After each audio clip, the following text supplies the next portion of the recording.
We all want it, right? More growth, more success, a real sense of meaning in our lives. And we've got these incredible ideas and philosophies about who we want to be, but there's almost always a gap between that person we imagine and the person who shows up every day. So today, we're going to talk about the one skill that closes that gap. It's called self-discipline. It's the bridge that takes you from the life you imagine to the life you actually live.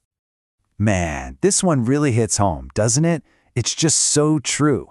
You can have the most brilliant philosophy, the most detailed master plan, the most inspiring vision for your life. But without this key ingredient, it all just stays stuck in your head. Discipline is the engine. It's what takes all those great values and ideas and turns them into something real, something you can actually see and touch. It's the how behind every single one of your goals. And that right there, that's the big question we're going to tackle. We're going to break down what self-discipline really is and, just as importantly, what it isn't. And then we'll get into a practical toolkit so you can start building this essential skill today. This isn't about theory. Nope, this is all about action. Okay, so let's be honest.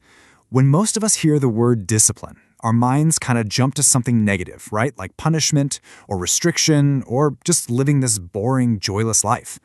But that is a huge misunderstanding. We really need to completely reframe how we think about this. Here's a much more powerful way to frame it. Think about self-discipline as self-respect in action. Yeah, when you choose to do something that's going to be good for your future self, even when your present self is screaming, "I don't feel like it," well, you are actively showing respect for the person you want to become. It's actually a profound act of self-care. Let's make this crystal clear. Self-discipline is about creating a structure that supports your goals. It is about choosing your long-term purpose over some fleeting, short-term comfort. It is absolutely not about punishing yourself or sucking all the joy out of your life. It's actually much simpler. It's about following through on the promises you make to yourself. And this brings us to a really crucial point. So many of us wait around to feel motivated before we do anything. We wait for that lightning bolt of inspiration, for that perfect mood to strike. But here's the thing about motivation. It's fickle. It comes and goes. So what are you supposed to rely on when that feeling just isn't there? Think of it like this. Motivation is kind of like a fair weather friend. It's super exciting when it shows up, but you just can't count on it to be there when things get tough. It totally depends on how you feel. Discipline, on the other hand, that's your reliable partner. It shows up every single day, rain or shine. It doesn't care how you feel. It just asks, hey, is this important? And if the answer is yes, you just do it. That's why discipline always wins in the long run. So this is where discipline becomes incredibly powerful. It's the bridge, right? The bridge that connects what you believe, your philosophy, to what you actually do, day in and day out. Without that bridge, all your values are just nice ideas floating around in your head. Okay, this is where the rubber meets the road. If you say you value your health, discipline is what gets you to the gym when you're exhausted and would so much rather stay on the couch. If you value honesty, discipline is what stops you from telling that little white lie that would make your life easier for a minute. If you value growth, discipline is what makes you pick up a book instead of just endlessly scrolling on your phone. See?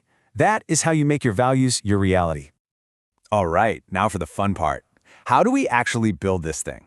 The best way to think about discipline is like a muscle. Seriously. The more you use it, the stronger it gets. It's not something you either have or you don't. It's a skill you can actively develop. So here's a simple 4-step toolkit to get you started. First up, start ridiculously small. Pick one tiny thing and just be consistent with it. Second, remove friction. You want to make your good habits easy and your bad habits hard. So, lay out your gym clothes the night before. Third, get some accountability. Tell a friend what you're doing, or use an app to track your progress. And finally, and this is important, reward the effort. Celebrate the fact that you stuck to the plan, not just the big outcome, because it's the consistency that builds that muscle. As we wrap up, I want to leave you with this one last really powerful idea. We started by saying discipline isn't punishment, but it goes so much deeper than that. The ultimate goal of discipline isn't a restricted life. It's the exact opposite. This is what it all leads to.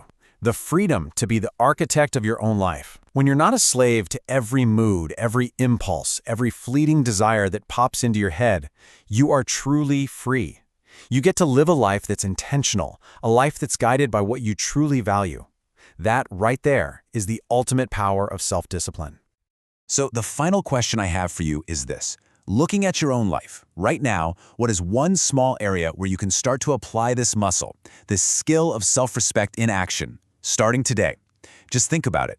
Because that one small, disciplined choice you make today, that's where your transformation really begins. Thanks for hanging out with me.